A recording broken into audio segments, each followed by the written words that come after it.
আউযুবিল্লাহি মিনাশ শাইতানির রাজিম বিসমিল্লাহির রহমানির রহিম। আসসালামু আলাইকুম প্রিয় দর্শক, সকলেই কেমন আছেন? আশা করি ভালো আছেন। এই মুহূর্তে দেশ এবং দেশের বাইরে যে যেখান থেকে আমার এই ভিডিওটি দেখছেন প্রত্যেককে জানাচ্ছি সাদর সম্ভাষণ। একেবারে অরিজিনাল ক্যামেরায় গ্রাম বাংলার প্রাকৃতিক দৃশ্য দেখতে পাচ্ছেন দর্শক, খুবই সুন্দর এবং মনোমুগ্ধকর। এটি হচ্ছে বাংলাদেশের কুমিল্লা জেলার হোমনা উপজেলার ৯ নং ওয়ার্ড পৌরসভা গ্রামে। আর এইটি হচ্ছে একটি মসজিদ, আব্দুল হাকিম হাজির বাড়ি জামে মসজিদ, গোয়ারিভাঙ্গা পশ্চিমপাড়া।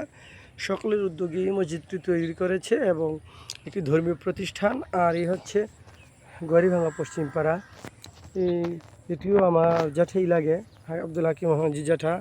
তো আজকে একটি দরকারি কাজে এদিকে হাঁটতে হাঁটতে এসেই পড়লাম, ভাবলাম একটি ভিডিও তৈরি করি এবং যারা প্রবাসে এবং শহরে আছেন সকলের জন্য ভিডিওটি উপহার হিসেবে আপনাদেরকে দেখালাম। কারণ গ্রাম বাংলার দৃশ্য দেখি প্রবাসীরা অনেকেই বলে যে খুবই ভালো লাগে, শান্তি লাগে যখন আমরা দূরে থাকি প্রবাসে, তখন নিজের গ্রাম দেখলে খুবই ভালো লাগে।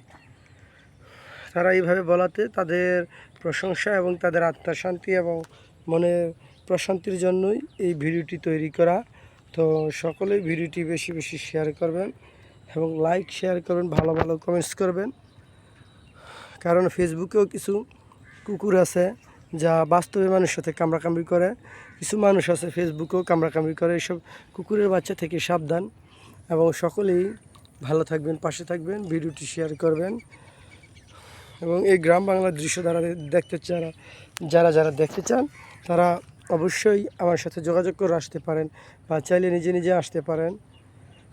কিছুদিন পর অথবা কিছু সময় পর হয়তো গ্রাম বাংলার এই অপরূপ দৃশ্যটিও থাকবে না, যে একটি বাড়ির পাশে একটি দুইটি করে নৌকা বাঁধা থাকে। এখন আমাদের এখান দিয়েই নাই, কারণ আমরাও অনেক জমিদার মানুষ, বাপদাদার অনেক সম্পত্তি, প্রত্যেকের ঘাটে ঘাটে নৌকা বাঁধা থাকতো। কিন্তু এখন আমরা তো কেউ আর গৃহস্থী করি না, বর্গা জমি ইত্যাদিভাবে দিয়ে রেখেছি। তো আমাদের এলাকায় নৌকা নেই বললেই চলে। তো এখানেও একটি নৌকা আমরা দেখতে পাচ্ছি। তো এরকম গ্রাম বাংলা আর অপরূপ দৃশ্য দেখতে চাইলে চ্যানেলটি সাবস্ক্রাইব করে পাশে থাকুন এবং বেল বাটনে ক্লিক করে সঙ্গে থাকুন। আল্লাহ হাফেজ। সকলে ভালো থাকবেন, পাশে থাকবেন। আল্লাহ হাফেজ। প্রিয় দর্শক, সকলে ভিডিওটি শেয়ার করে দিবেন। সকলকে ধন্যবাদ সবাই পাশে থাকবার জন্য এবং সকলকে ধন্যবাদ। আল্লাহ হাফেজ।